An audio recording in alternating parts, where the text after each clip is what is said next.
Well, hello, everybody out there. It is our weekly team webcast. So welcome to the cast here. Hello there. Hey, everybody. We really want to make these webcasts and everything exciting for you and to make you feel plugged in each week about building this business. And this week, we're going to talk about probably the most important topic that you need in a direct selling company, and that's about contacting people. That's what we do. We tell people about our amazing products that we have and the amazing company. Don't we want to tell everybody, guys? Oh, yeah. Mm-hmm. Everybody should know. You can't build a business without contacting people. That's a secret ingredient right there.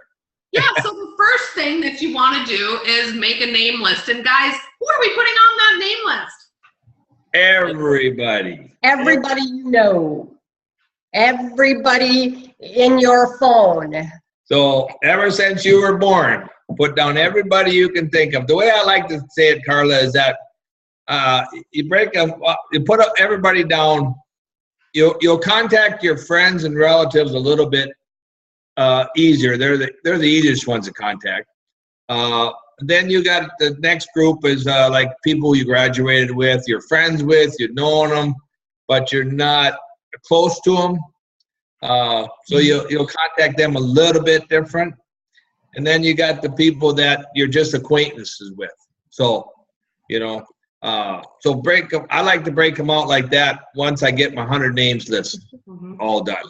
A lot of people think that when they're going to make a name list, they're just going to write down people that they think are going to be interested, and that's not what a name list is about.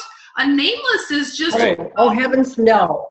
Yeah, you might not even contact all of them. When we got started, somebody told us, how about if you write down everybody you know or have ever known that's had a refrigerator? Here's my refrigerator.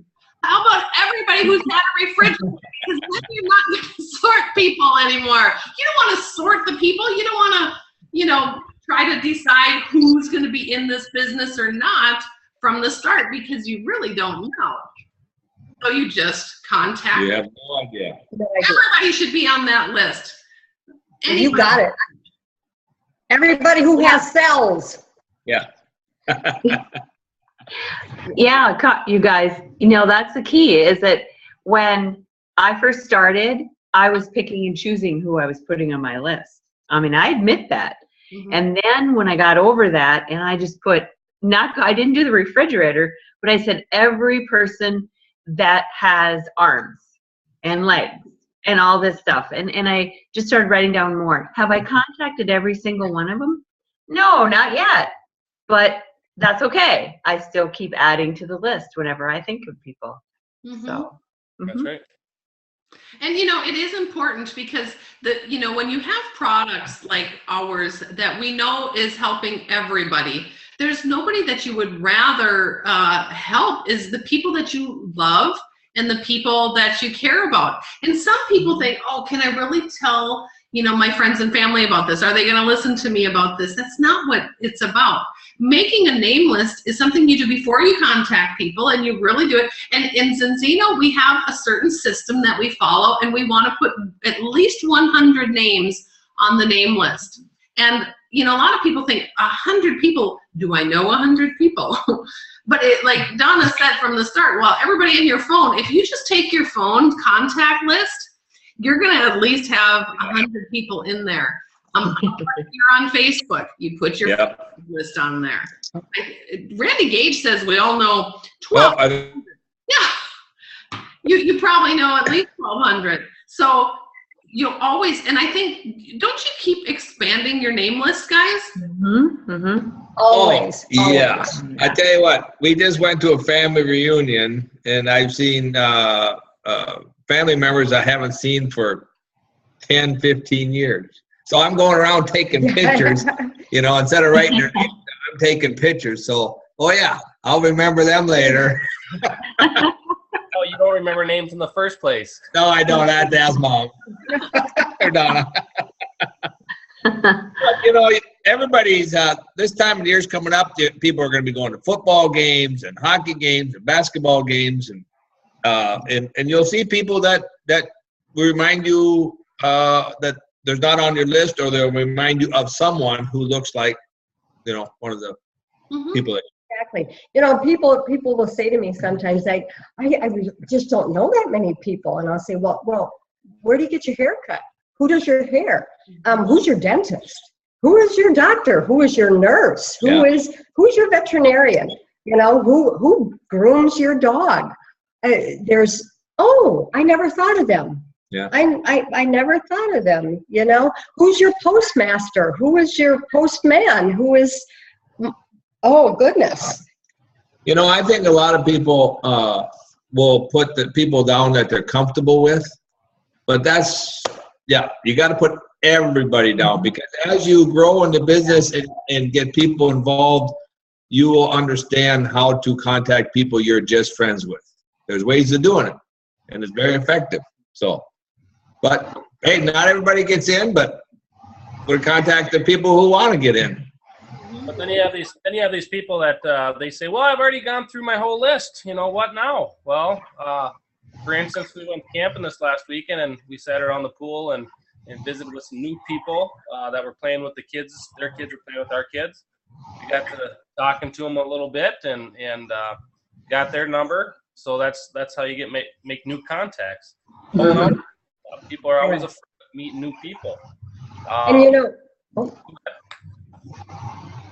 Yeah, we're always in a position, like Mike says, to meet new people. All you have to do is take it a step further and ask their name, get their number, ask them questions about their lives and their kids and stuff. People are very friendly and will share with you. Yeah. Everything about them. Yeah. We were sitting with a couple the other night, and some of our friends, and they had invited some other friends to sit with us. And the lady turned to me and she said, what do you do?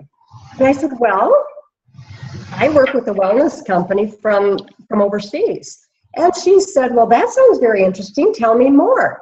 And I said, let's have our dinner and we'll get to it in a little while. So we ate dinner, and she said, now, can you please tell me a little bit more?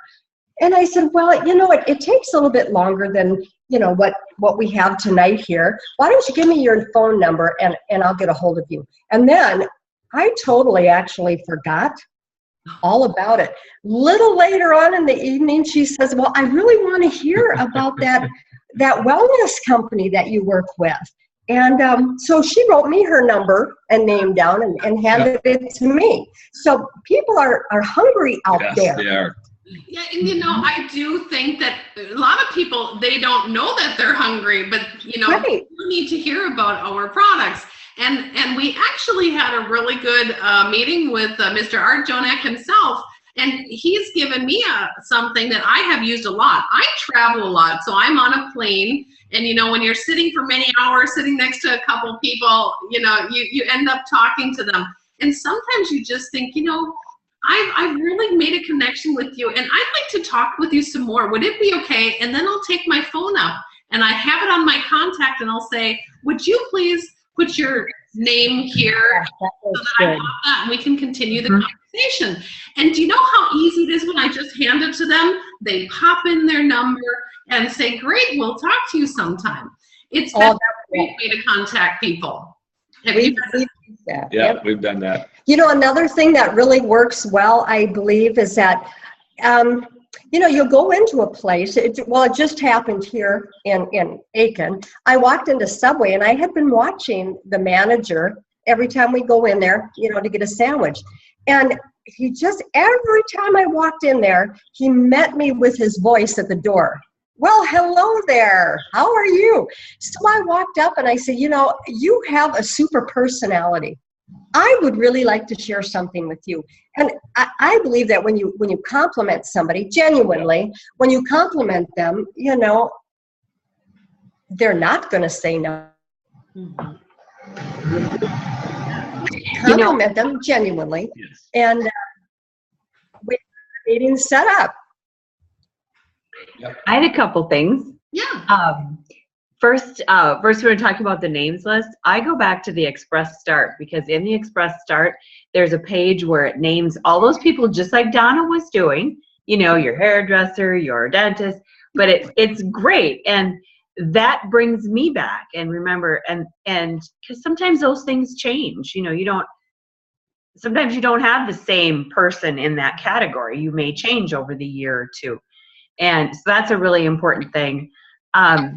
I want to tell you about one way that turned out really well for me so far is I watch on Facebook, and I always private message people. That is the only way I do it. But I ended up private messaging somebody that has hundreds of followers on her specific webpage for a specific disease that I'm not going to say. And just planting the seed. And at first, oh my, that was, you know, she was a little defensive. But over the last 6 months, we've developed a communication and kind of almost like a virtual friendship, because I've never met the person. And I see that as a really positive. I mean, and that's how I want to see us reach out to people all over the United States. I am not able to travel to all 50 states, and I'm sure that most of us don't. So once we use very carefully and respectfully use messaging and start reaching out, I think that can be a very valuable tool for us. You know, I think that's an important thing is also to always be developing those friendships. You know, because you're going to spend that time talking with them, and you know, maybe at some point you will contact them about Zinzino. It doesn't have to be right now. But since we're talking about getting ready to contact them, I think it's important to talk about how do you contact them? How do we contact them? We have people in regards to customers. We'll have people in regards to partners. How do we contact people in regards to customers? Well, it's in what is it? The Express book on page 29 to 33, something like that. Yeah. There's a lot of good information there. It gives you about a dozen, 10 ways and different ways to invite. So you know, it gives you the basis.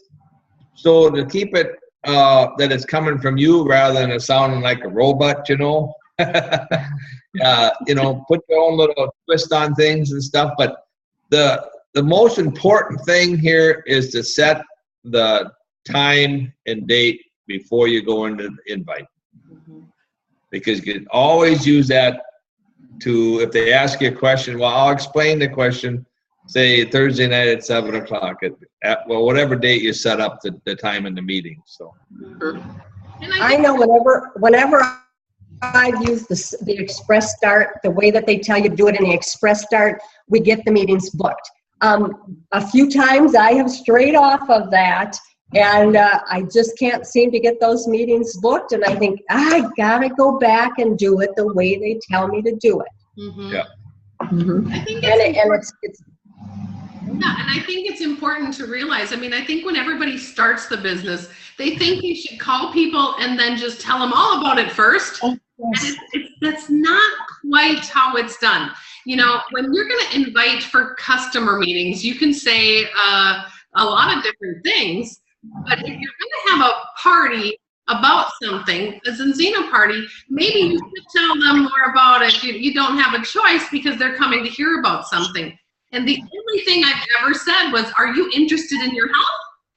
Who says no to that? Everybody. Yeah. And then keeping it. What are you doing on Tuesday or Thursday? I'm going to be having some people here. I think you should hear about some information.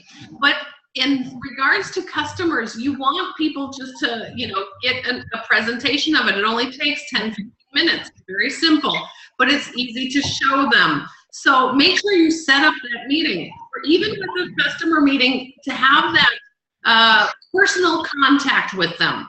So you're setting up the meeting. So correct. I use that the whole time.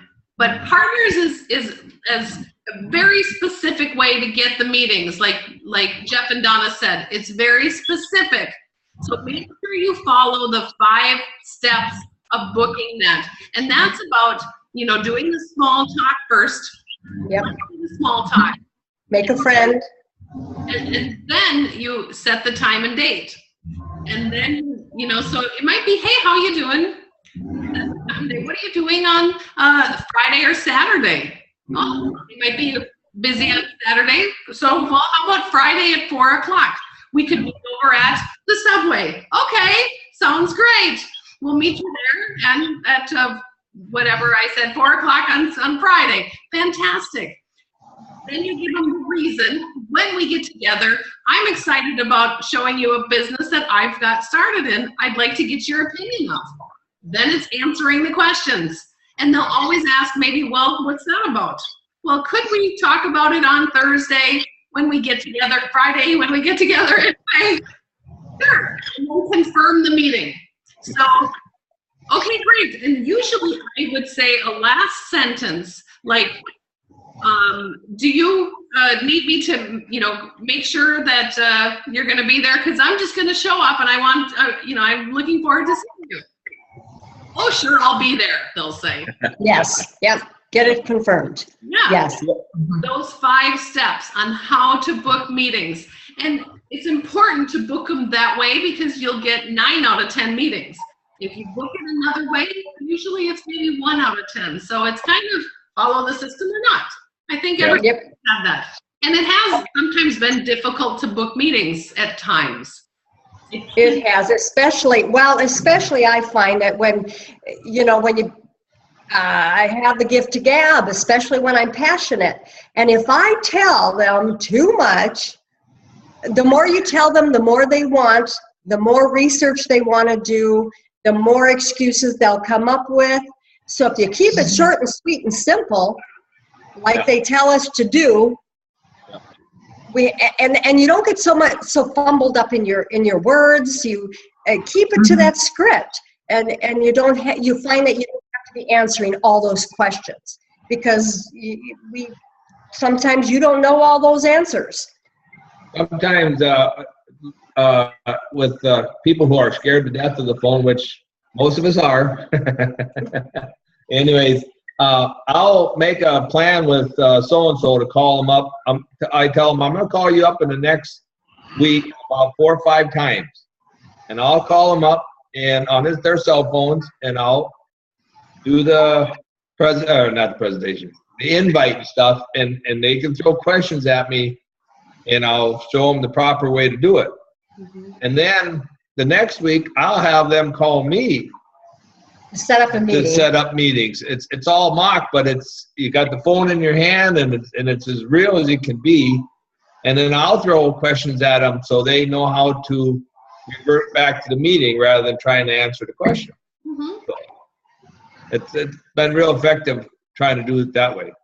Yeah, because I do think it's really an important thing in regards to, making sure you don't talk too much on the phone because you get excited. But there's also a specific reason of not saying too much. And that's because you actually, when you are getting started in the business, a lot of people want to say too much.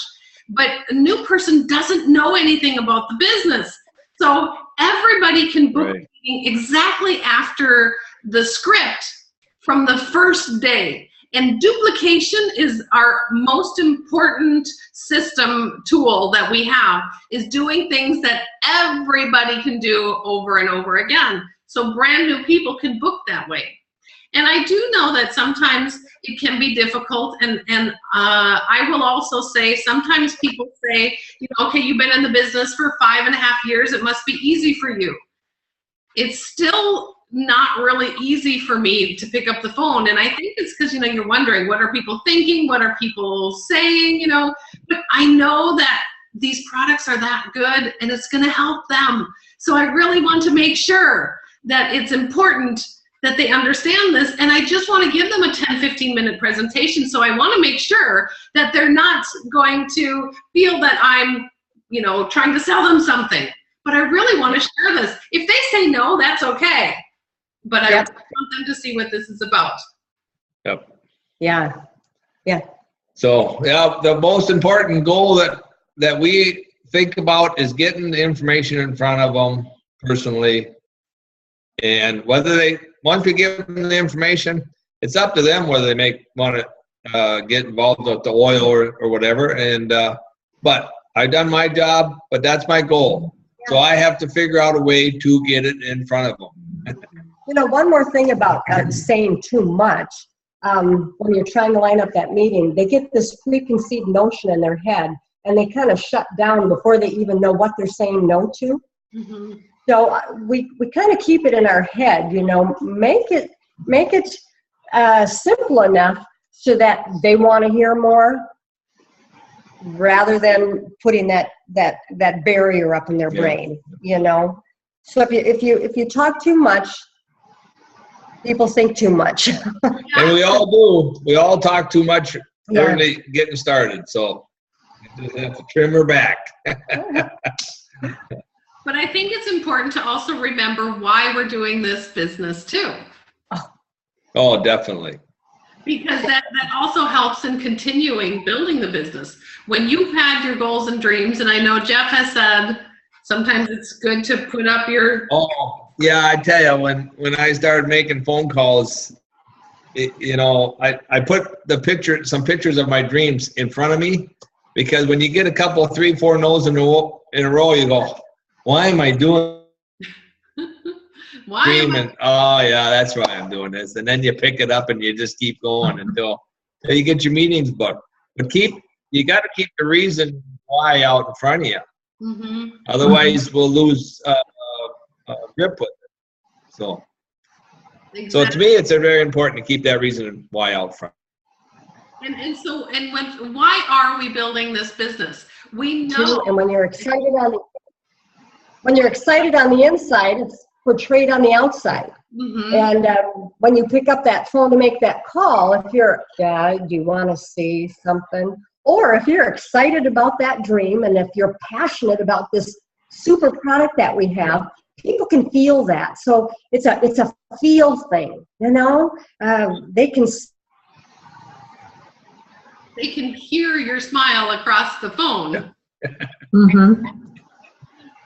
That's an important thing. So keeping that positive attitude and knowing that this business is going to be growing. And you guys, I think we need to realize where this business is going, because we know these products are amazing and nobody has them. We don't have the competition. We've got a whole health concept that 99% of the population need, and we've only got 300 some million Americans to talk to, right? Yeah.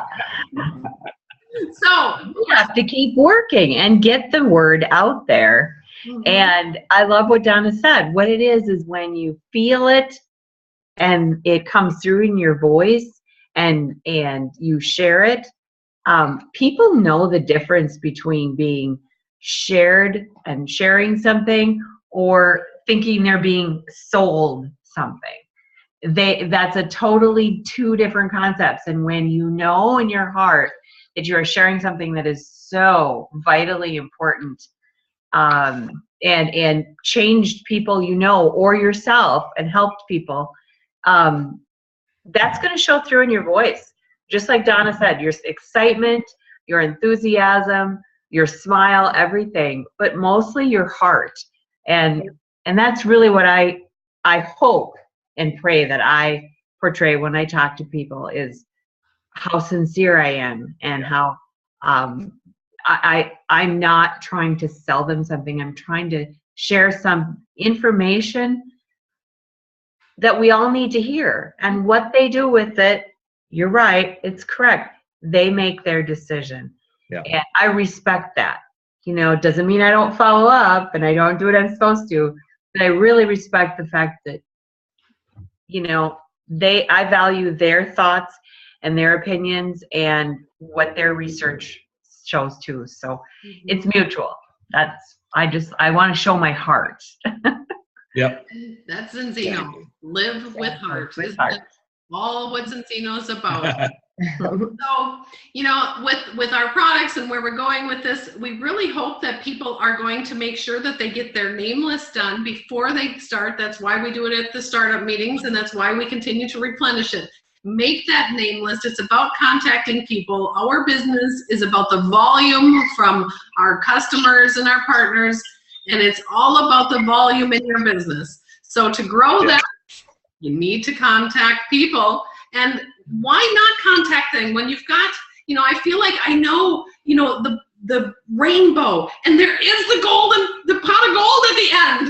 And we want to tell everybody we know where it's at because we've got such great stuff here. Here's the end of the rainbow. And with where Zinzino's going and where these products are, you really want to make sure we contact everybody and contact them right. So if you're having struggles or you're getting a lot of no's, make sure you check with your upline and they can help you. And like Jeff said, you can go through and make role playing and contacting and making sure that you have the passion in there, you're talking and you're following the system and we're not saying too much. And when you do it right, you will have success, right guys? Exactly. Right. Yep. They will. Go for the gold. That's perfect right now. It's the Olympic time. So we're going to go for the gold in Zinzino and make sure that this is we've got something here that's growing. It's getting bigger and bigger in the entire United States. And it's about getting the word out. So let's go for the gold, guys. Are we ready to go for the gold? Let's win. Fantastic. Great call, guys.